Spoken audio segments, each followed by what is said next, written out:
Hi hello welcome to Blasters arena.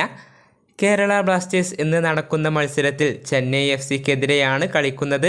കൊച്ചിയിൽ വെച്ചുകൊണ്ടാണ് ഈ മത്സരം നടക്കുന്നത്. കേരള ബ്ലാസ്റ്റേഴ്സിന് ഇത് നിർണായകമായ മത്സരമാണ്. എന്തെന്നാൽ പോയിന്റ് പട്ടികയിൽ താഴെ സ്ഥാനത്തുള്ള ബ്ലാസ്റ്റേഴ്സിന് മുന്നോട്ട് വരണമെങ്കിൽ ഈ മത്സരത്തിൽ വിജയിക്കേണ്ടതുണ്ട്. അതിനുവേണ്ടി താരങ്ങൾ ശ്രമിക്കും എന്ന് തന്നെയാണ് പ്രതീക്ഷിക്കപ്പെടുന്നത്. ഈ മത്സരത്തെക്കുറിച്ച് കേരള ബ്ലാസ്റ്റേഴ്സിൻ്റെ കോച്ചായ സ്റ്റാറെ ചില കാര്യങ്ങൾ പറഞ്ഞിട്ടുണ്ട്. അതായത് ഒരു നല്ല ടീമിനെ ഈ മത്സരത്തിൽ ഇറക്കുമെന്ന ഉറപ്പാണ് അദ്ദേഹം ആരാധകർക്ക് നൽകിയിട്ടുള്ളത്. ബ്ലാസ്റ്റേഴ്സിൻ്റെ പരിക്ക് വിവരങ്ങളെക്കുറിച്ചും അദ്ദേഹം സംസാരിച്ചിട്ടുണ്ട്. അദ്ദേഹം പറഞ്ഞത് നോക്കാം.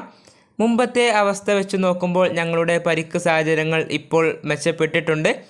എന്നിരുന്നാലും സ്ക്വാഡിലെ 10% ആളുകൾ ഇപ്പോഴും പരിക്കിൻ്റെ പിടിയിലാണ്. ചെറിയ പരിക്കുകളാണ് ഉള്ളത്. അത് സാധാരണയായ കാര്യമാണ്.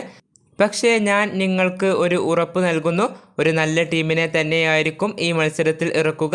ഇതാണ് ബ്ലാസ്റ്റേഴ്സ് കോച്ച് പറഞ്ഞിട്ടുള്ളത്. പോയിന്റ് പട്ടികയിൽ 4ാം സ്ഥാനത്തുള്ള ടീമാണ് ചെന്നൈ FC. ഈ സീസണിൽ ഏറ്റവും കൂടുതൽ ഗോളുകൾ നേടിയ ടീമുകളിൽ ഒന്നുകൂടിയാണ് ഇവർ. അതേസമയം ബ്ലാസ്റ്റേഴ്സിന് ഇതുവരെ ഒരു ക്ലീൻ ഷീറ്റ് പോലും നേടാൻ കഴിഞ്ഞിട്ടില്ല. ഇതൊക്കെ ആരാധകർക്ക് ആശങ്ക നൽകുന്ന കാര്യങ്ങളാണ്. ഈ വീഡിയോ ഇവിടെ പൂർത്തിയാകുന്നു. പുതിയൊരു വീഡിയോയുമായി ബ്ലാസ്റ്റേഴ്സ് അരീന വീണ്ടും എത്താം.